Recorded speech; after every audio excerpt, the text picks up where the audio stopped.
No. Dan Hensley, the man, the legend, on the I was gonna say on the line, but on the call. Very excited to talk to you. It's been a couple of years close since we started talking to each other. It's been an incredible ride. We've achieved amazing things. And I've learned to, I mean, I appreciated you since day one, but with everything that has evolved and the way you kind of held our hands through the whole experience, and not just held our hands, but really participated, helped us build our team, our Slack room. I've been getting into this kind of like a little hobby where I go out and talk and essentially interview, but it's more like a talk with the people that have really influenced our project or just interesting conversations. And, you've always been, hey, when are you doing that? When are you doing that? And I'm like, hey, I agree. So, I have so many questions for you. I appreciate that you agreed to do this. I know you're always very, very busy. I've seen you doing exercise videos, and I know that that's really your first passion. So I just, I kind of want to go to like square one. It's kind of interesting to see how we all arrived at where we are right now. So, take me back to the bad old days, I guess, because these are the good new days, I would say. Even with crypto where it is, where else would we want to be, right? Right? Even with everything that we've been through, would you agree that, you would rather not be anywhere else? Oh, I agree. And thanks for having me on, Ralph. It's always a pleasure to talk with you. Taking it back to the day, huh? That would be, I guess I'll go back to when I first started creating content in the public eye, because there's a whole gap of my life where it was just a lot of hustle, a lot of bustle, failures, succeeding. And then it got to the point where I started putting myself out there in the public eye. So I started creating, what happened was I had hit rock bottom. I was like 300 pounds. I was depressed. I'm a poker pro. So I've been a poker pro for 11 years now.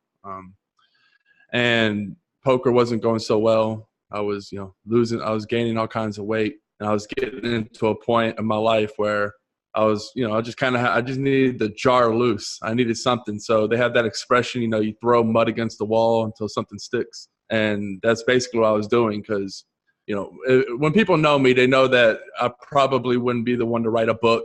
Right. And, if you knew me even before I started creating content, the last thing you would think is I would like to become like a weight loss coach and live that super healthy lifestyle, because I wasn't known for that, from my high school friends and below. But that didn't matter. I felt like I hit like a point where I was like either going to be homeless or not homeless. Like it was getting to be that point, because I didn't have a degree. Right, I didn't have any. I'm a poker pro, so that doesn't look good on a college resume or a work resume, right? It's like, oh yeah, I've been playing poker the last 11 years. Like, oh okay, next. So I was joking with my sister, and I said, you know what? I've never seen a ripped hobo. Right, I've never seen somebody who was homeless and was just really jacked. So I was like, you know what? That's my first goal. I don't have a degree, but I have this body, and I can do something with it. So I ended up losing 100 pounds in 4 months with intermittent fasting and all this crazy things. I wrote a book about it, and that's where Quora came in. I started documenting the journey. The aftermath, though, I wish I had documented during it, but it was the aftermath. And then from Quora, because you never realized, because you didn't think it was you had doubts. Did you have doubts? That's always in my mind. Like guys like you that come from the rock bottom. And did you have doubts in yourself? Take me through that. The everyday. So what the first thing someone told me before I could even remember speaking, I've always said that I was going to be very wealthy. I was going to be a millionaire, eventually a billionaire. This is my childhood self. During career day, they asked what you're going to be. I said, I'll be a multimillionaire. And that always had the age of 30 in my mind, right? But that always stuck. That was never a question mark. I never knew how I was going to get there. I never cared. I just knew that if I took what I had today and made it better, that tomorrow I'd have something better to work with. And then eventually, right, like it's a journey. You don't just get there. You have to walk the steps. So I was thinking, you know, I'm walking in the right direction. I'm going in the right direction. Money's not the goal.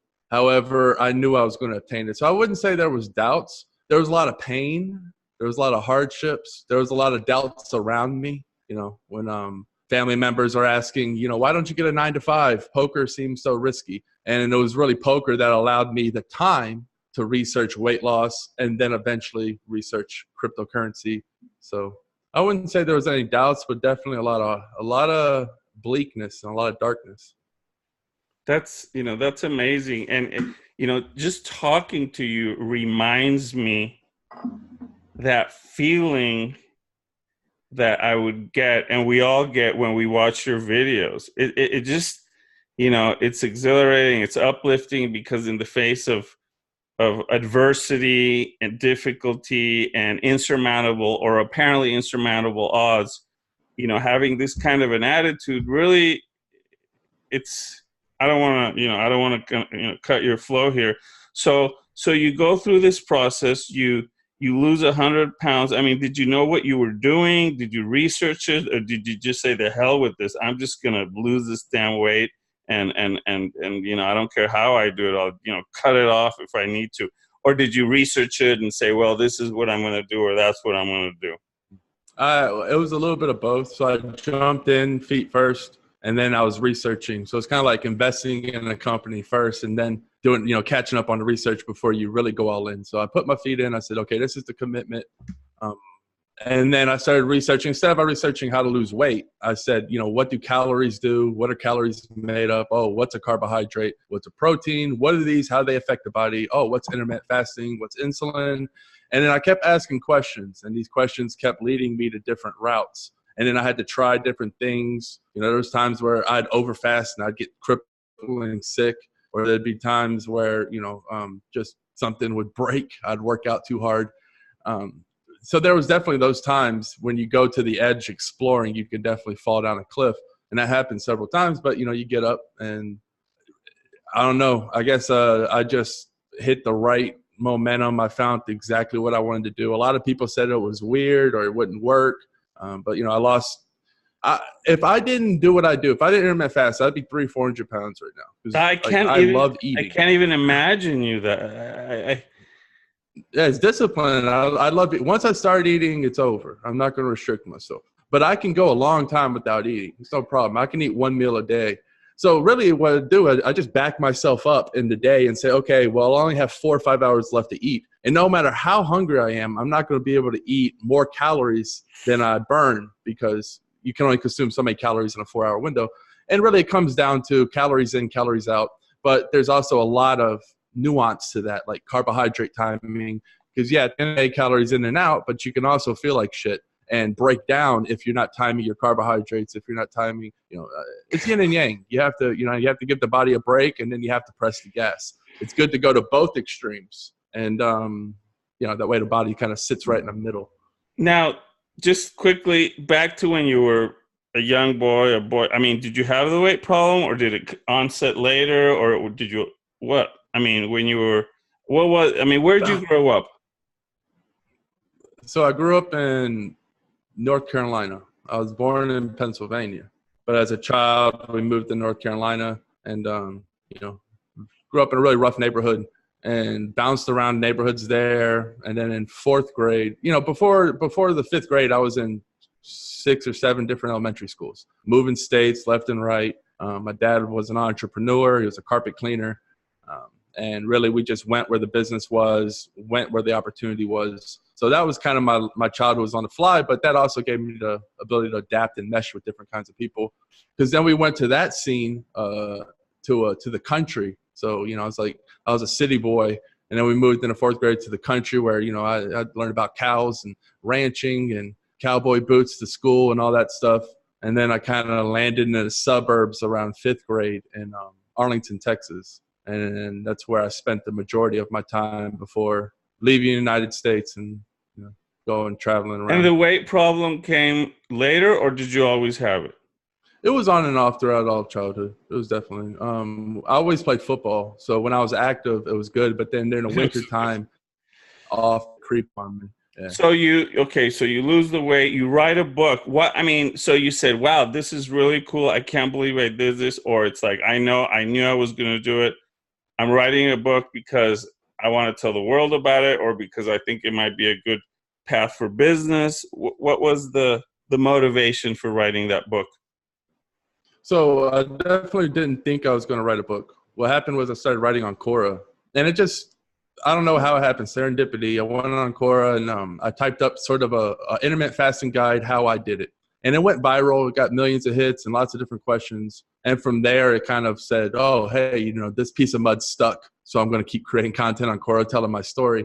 And then that snowballed into people saying, hey, you should write a book. And I was like, well, I have a lot of content. It's a cool chapter of my life. I definitely want to immortalize it. So that's when. And that was challenging. That was one of the most challenging things I've ever done, writing a book. It took a long time. I had a lot of help. But, yeah, I'm really proud of it.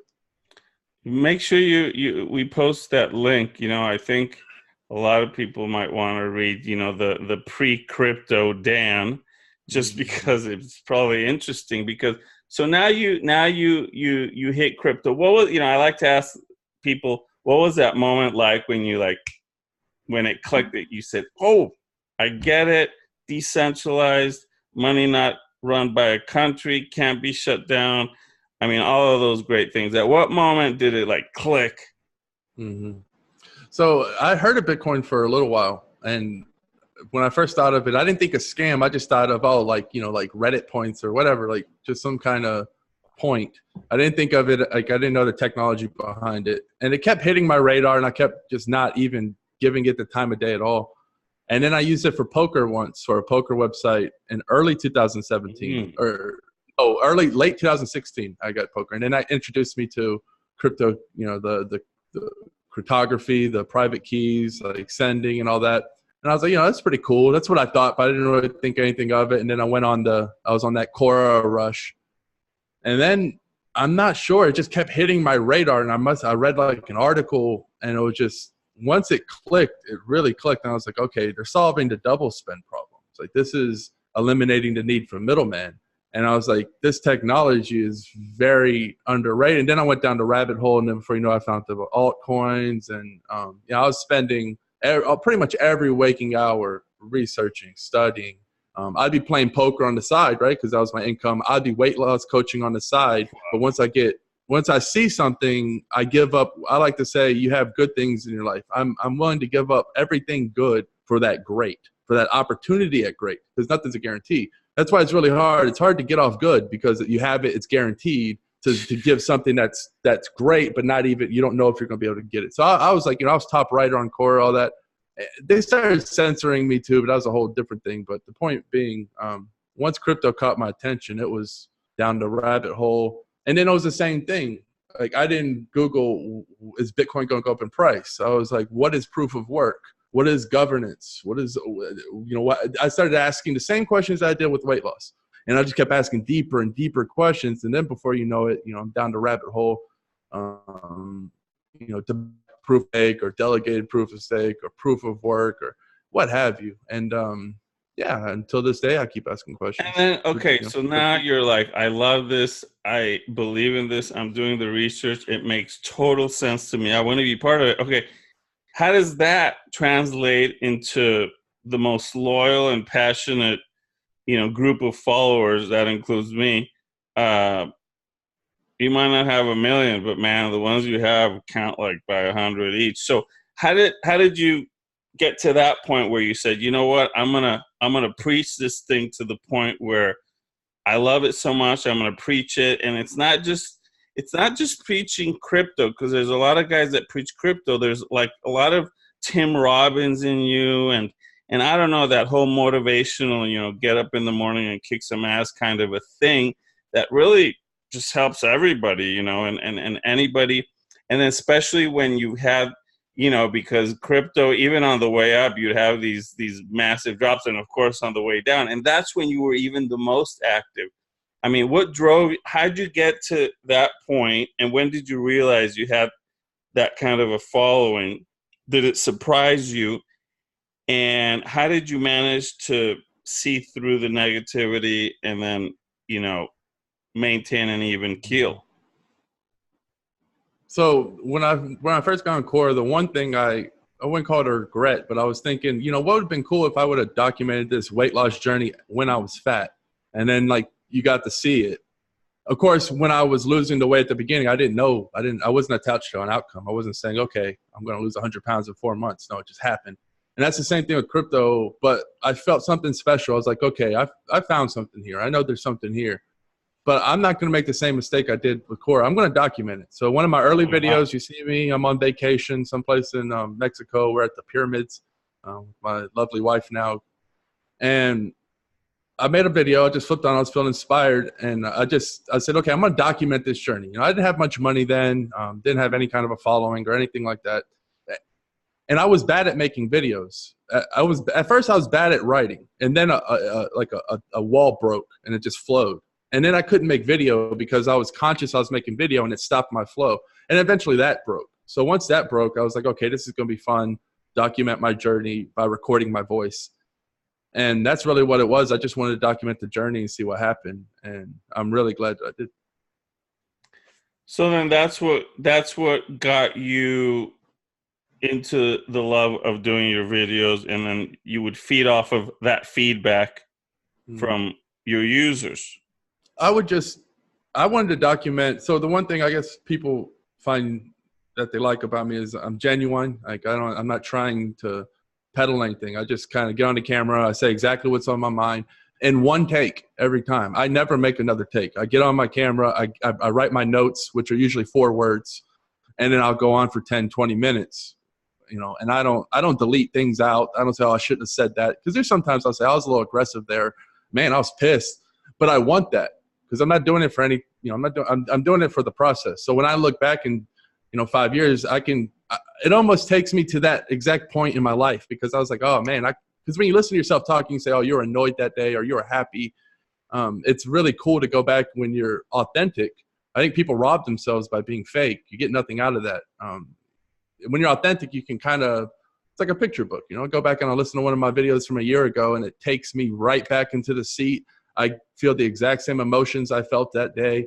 And that's really why I do it. And it's cool because, yeah, I could do it in an echo chamber alone, but I really like throwing it out there in the universe and seeing what others get out of it, and then experiencing it. It kind of comes to life. The journey comes to life. There's people that are there with you. You join other journeys, and it kind of meshes into, something really cool. So. And do you know that you are, that people get really, warm and fuzzy and excited about, when you go on these passionate rants about one subject or another, because you get on these rolls, right? That's how you are. You just kind of start going, and then it just winds and winds and winds, and it's almost like a sermon. Are you aware that that's happening? Or like you said, you're kind of doing it for yourself. You're doing it to see the reactions, and the result is, just a group that really swears by you. And now, do I understand correct that you're gonna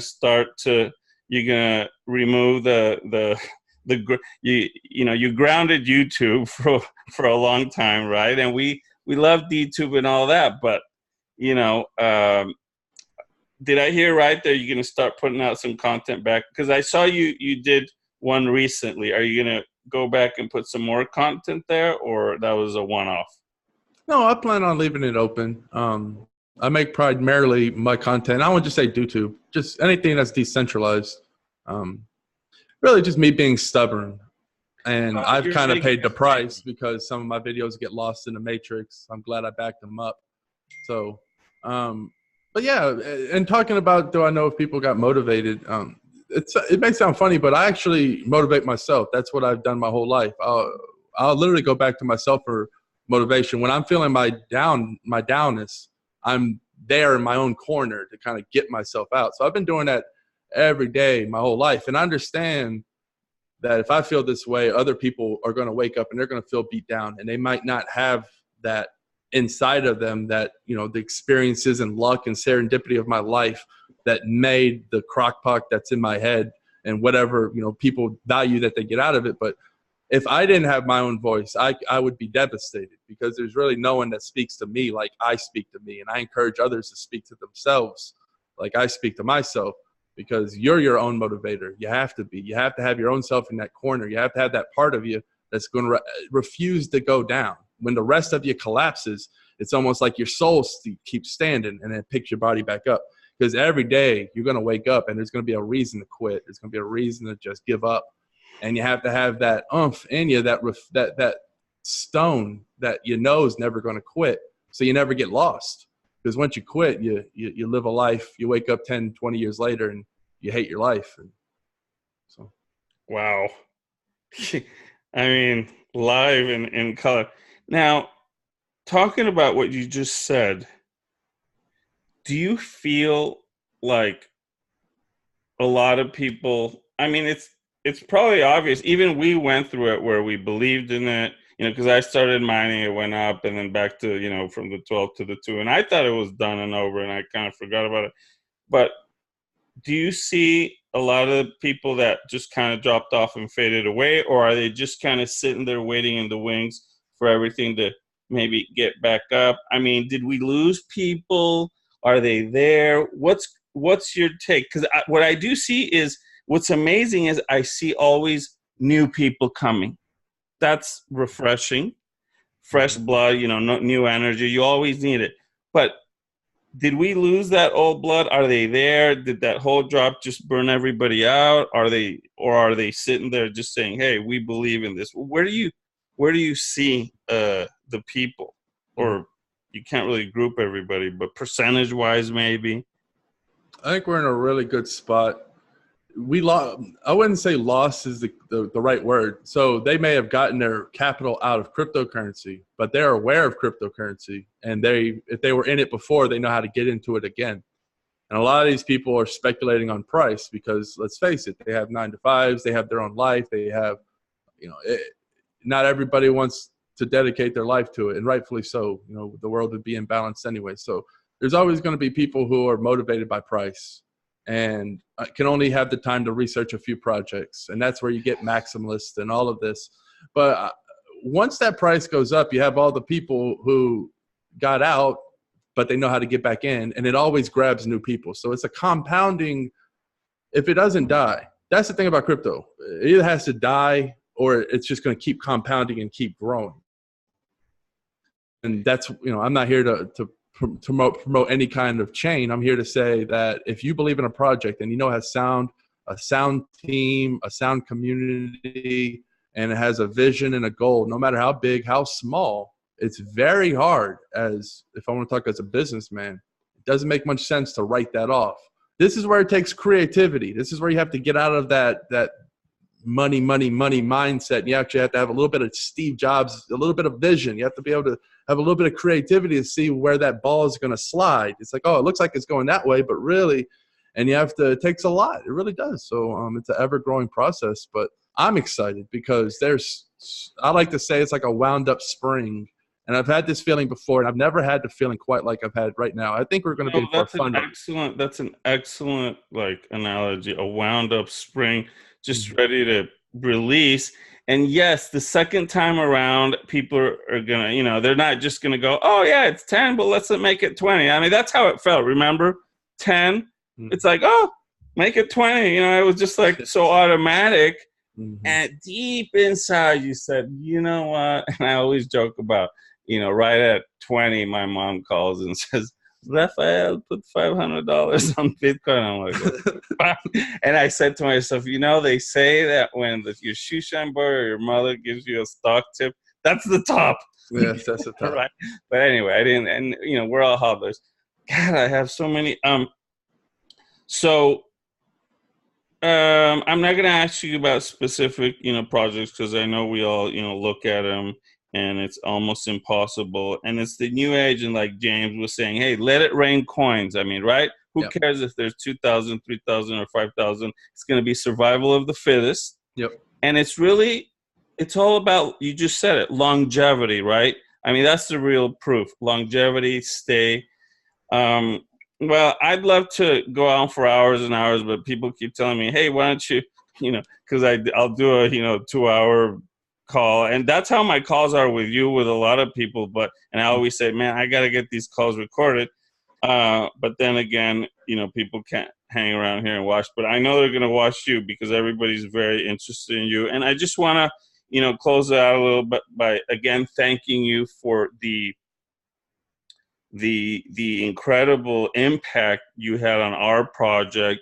I mean, you're a magnet for talent in terms of people that are attracted to you. And then that whole talent became part of our team. And then now that team operates, and we've been through a lot of things, but it's never been a stronger team.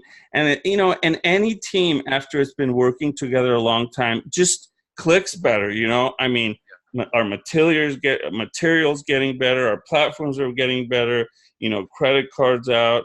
I mean, the affiliate plan is on the verge of being released, and it's the end all, because we're going all in through our affiliates. We're saying, you know what, I'd rather pay a bunch of money to our affiliates than to all these advertising networks that are going to just take your money, give you clicks, and not necessarily bring you actual players and registration. So we came out, and a lot of these things are your ideas, or your impact. So again, thank you for all your help. And I'll just go quickly down the line and just say that our affiliate plan is really, I see already registrations on both platforms.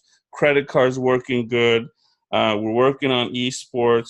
Single game NBA is going to be released next week, so we're going to catch the playoffs. Everybody's been wanting that. Boom, we got it. Dollar peg, I'll explain it later. We've been working on that. It's going to be very easy and simple, and people are going to appreciate that. We hope to get MMA and cricket done this year. Of course, sports betting. The app's being tested, and it's going to be released for NFL. Right now, it's got soccer on it. It's kind of our beta test for the app. Anybody wants to come in beta, you're welcome to, but we're really excited about that. Sorry to, I had to plug NLC2, right? So, hey, there you go. So, I'm really honored. I'm thankful. Yeah, there we go. That's the original logo right there. Yeah, that is the original logo. And, we created I feel it's like a family, and every time I know we're going to see each other soon. Mm-hmm. And I think people are from all over the place. I think Daly's coming over, right? So that's going to be great. That's going to be, very, very fun. So again, Dan, you're one of those people that you can thank, that you cross path with. There might be 3 of those in one's life, or 4. You're one of them for me. And I just want to keep this party, this great thing going. And I don't see why not. It's getting better every day. I see more and more transactions every day. I see more coin going in and out of the games, and I see movement. So that's all we can hope for. And again, thank you for everything. I just want to give you the last word, and if you want to say something just to your audience, to whatever you want to say. Yeah, NoLimitCoin's always a special place in my heart. It was one of the original projects that I hunted out, I found. And just, you're remarkable because the bear market never phased you. That's one of the things why I invested, because I saw the passion, and the community is one of a kind. So, not much to say. Just, keep enjoying the process every single day. And, I'll see you out in the cyberspace. Thanks for having me on, Rafa. All right, my friend Dan, we'll keep it rolling. Peace.